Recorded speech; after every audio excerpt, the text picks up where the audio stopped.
evening, everyone, and welcome to tonight's Tuckahoe Historic Preservation Commission meeting. I would like to officially call to order tonight's meeting of Thursday, March 23rd.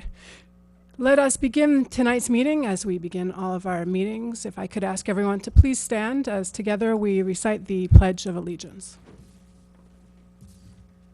I pledge allegiance to the flag of the United States of America and to the republic for which it stands, one nation, under God, indivisible, with liberty and justice for all.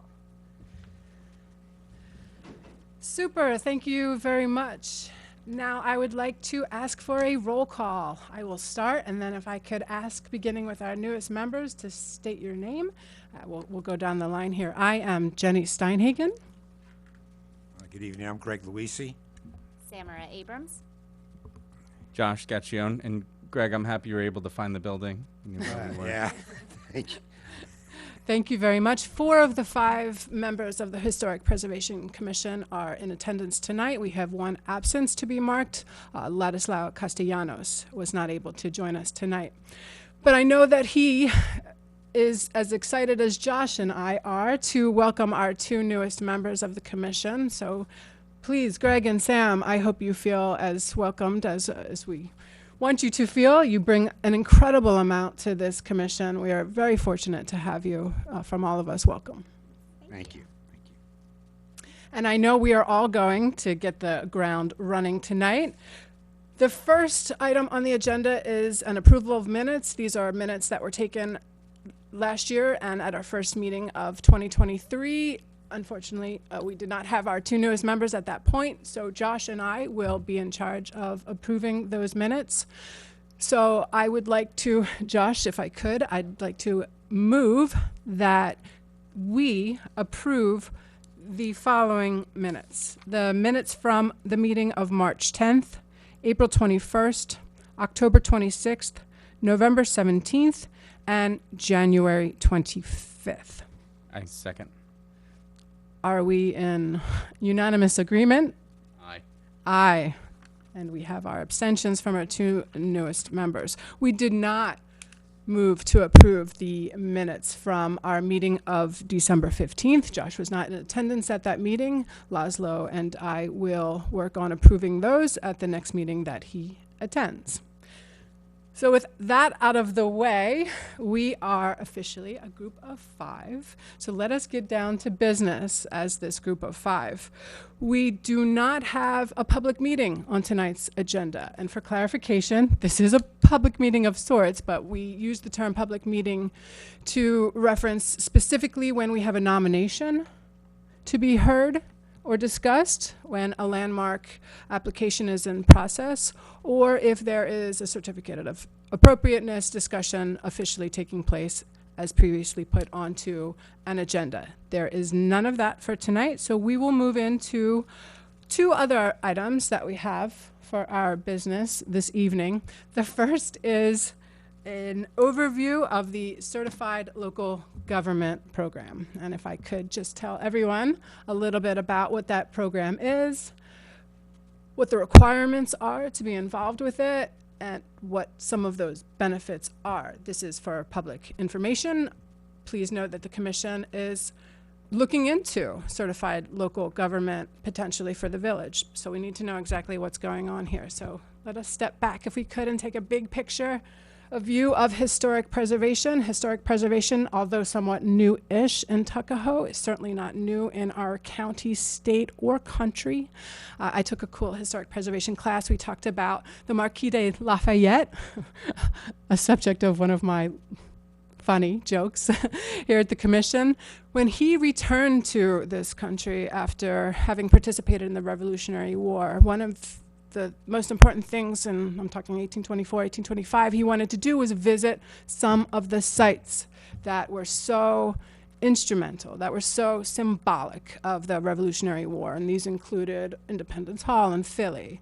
He even went to George Washington's house down in Mount Vernon, and Washington's headquarters up in Newburgh, a building that has seen risk in various forms, but he wanted to be present in those buildings. There is this sense of place that we've been discussing as a commission here. So going way back, we know that there is a sense of protecting, preserving, and identifying structures in this country. Let's fast forward quite a bit into the 1900s. We get the Parks Act in this country. We're recognizing, as a nation, public spaces, the value of them, of natural spaces, of course.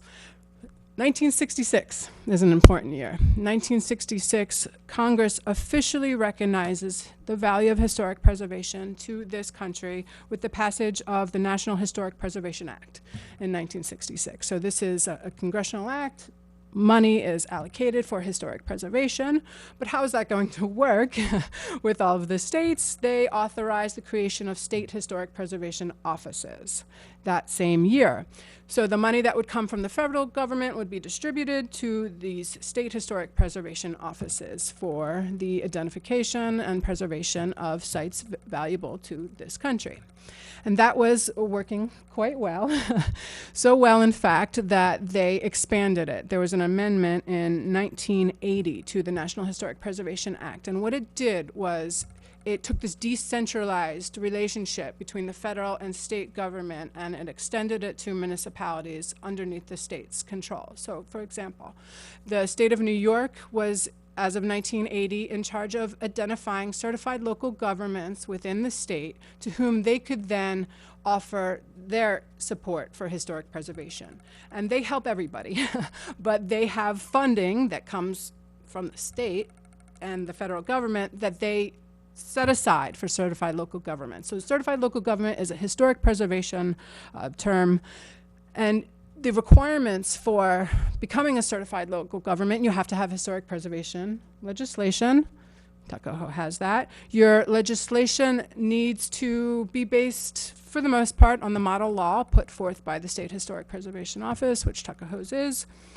The establishment of a Historic Preservation Commission comes with a number of requirements for that commission. The commission needs to be able to designate or recommend for designation historic sites or structures.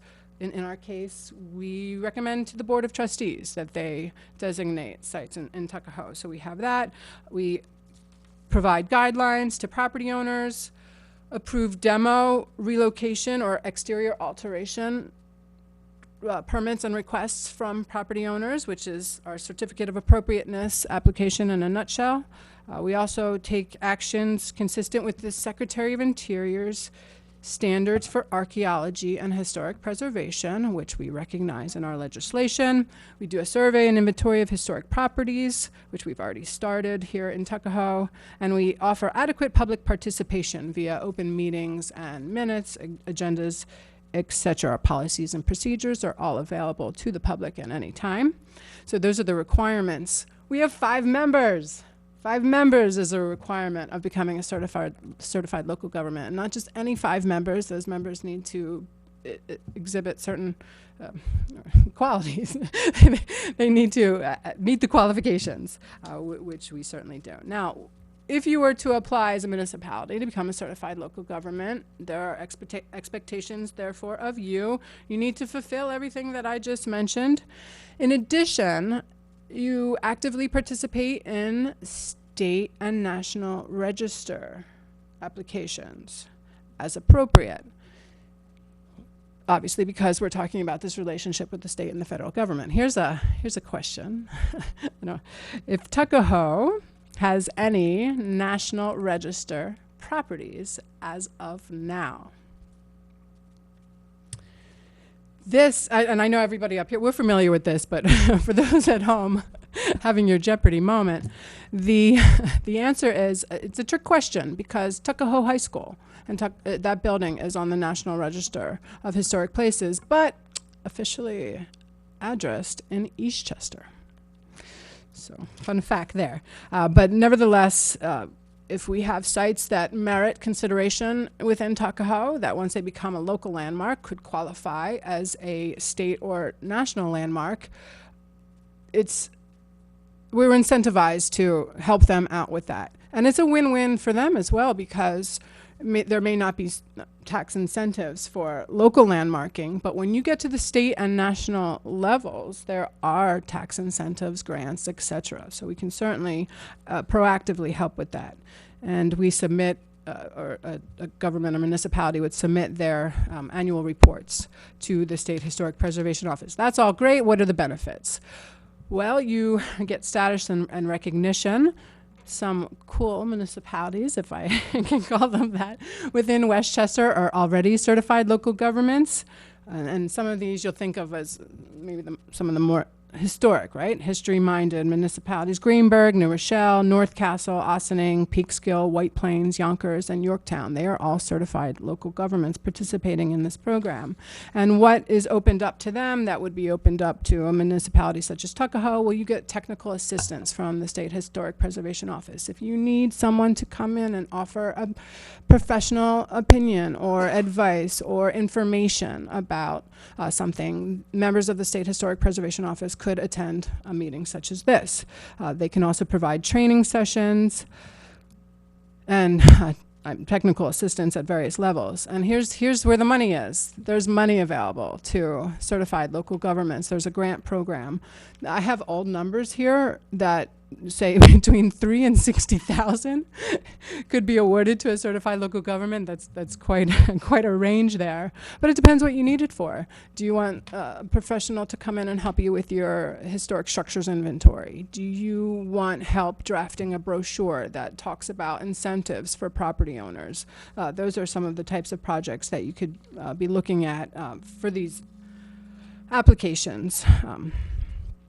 National Register, do you need help with that? So these are some of the benefits, and that money is there, and they spend all of it every year to help with historic preservation initiatives. So thought we would share that as a commission, something that is being considered. No action being taken at this time, but an information item. Unless anyone has any questions or anything to add about the certified local government program.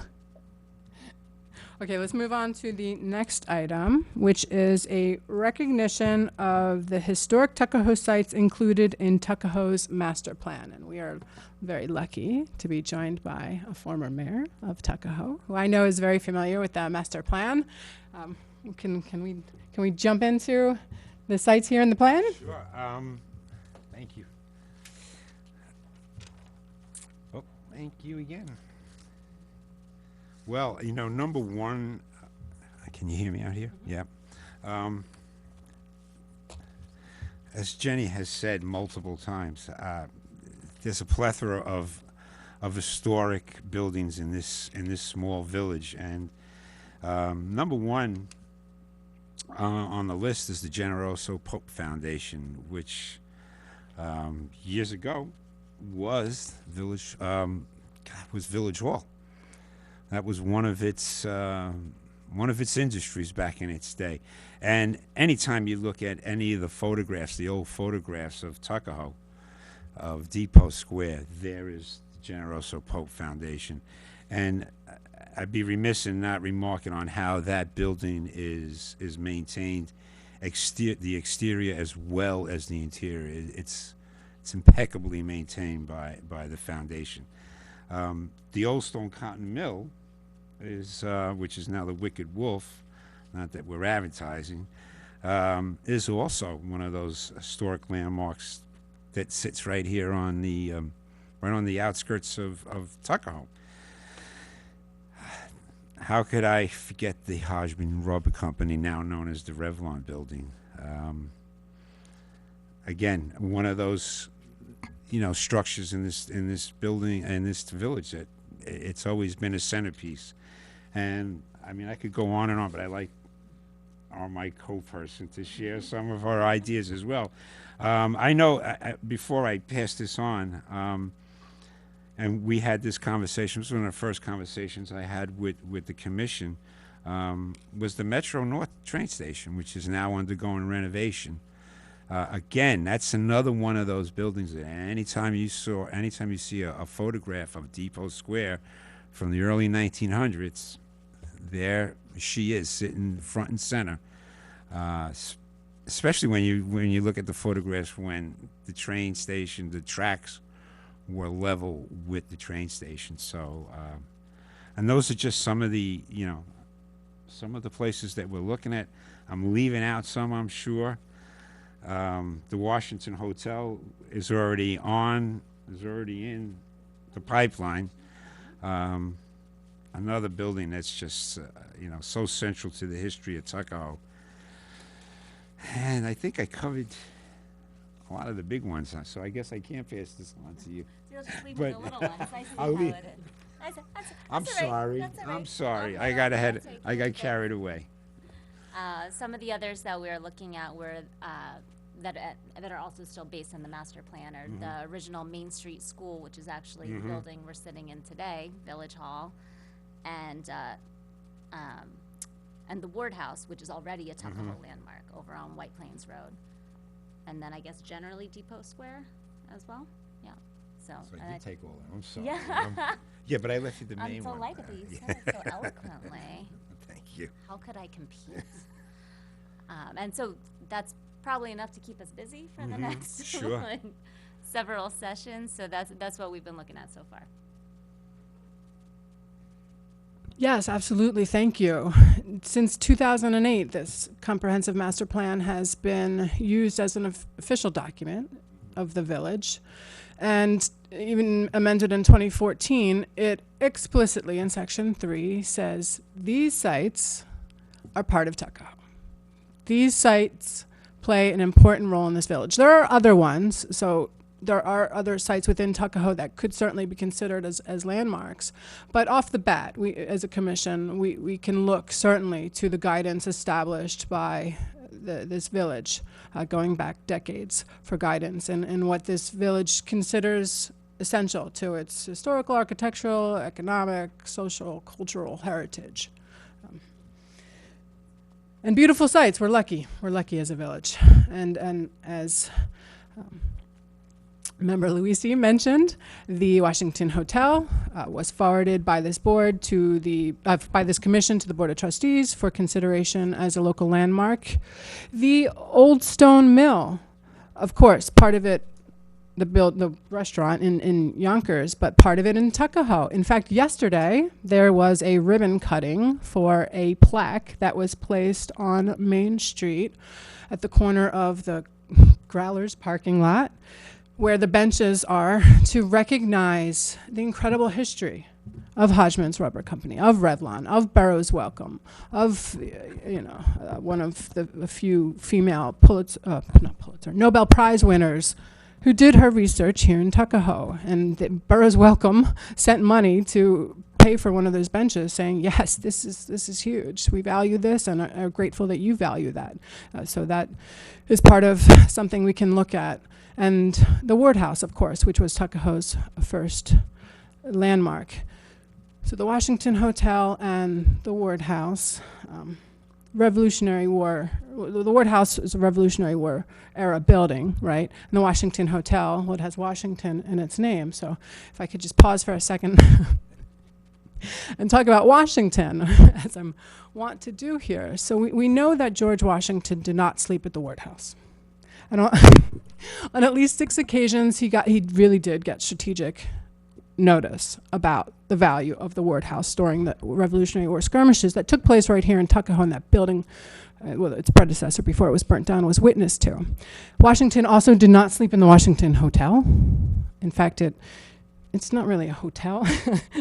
It was lodging for, we know, the stonecutters union, right? So if Washington didn't sleep in the Ward House and he didn't sleep in the Washington Hotel, I think it's because Washington, he just had trouble sleeping, right?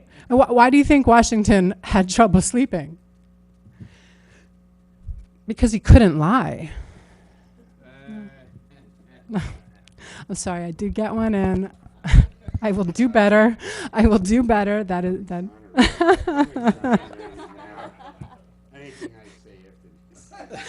I shouldn't say anything after this. So. One thing I will say that's Jenny has done better than tell jokes is that she has done very well to educate the owners of these properties the benefits of becoming a landmark, and our intention and the village's intention to help the owner in receiving any type of funds or recognition that they deserve, as opposed to restricting them from doing things. So I think you should be commended for that, because that's a lot of work. So thank you. Well, thank you, and I think that summarizes why we're here, right? We love Tuckahoe, we love the village, and we want this to be win-win for the village, and do everything to support the legislation. But thank you. Yes, I second Josh's recommendation. All in favor? Well, thank you very much, and thank you everyone for all of the work that you're doing.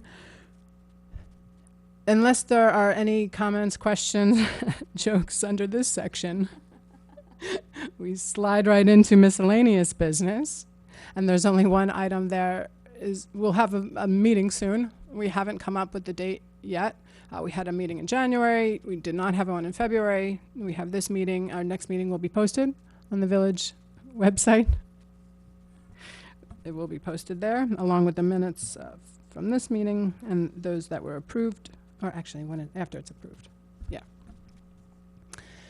Is there anything else for tonight's If I meeting? could just throw one thing out there, just being as we're the History Commission here, I always, as I did many years, I always encourage the residents of the village to come up to Village Hall every Wednesday from 9 until 12, and you can meet here with the members of the History Committee who have undertaken the task of keeping the history of Tuckahoe alive. And, you know, the history is made every day here in Tuckahoe, as we all know. I mean, they make movies now here in Tuckahoe that, you know, is seen worldwide. We're becoming quite a movie spot.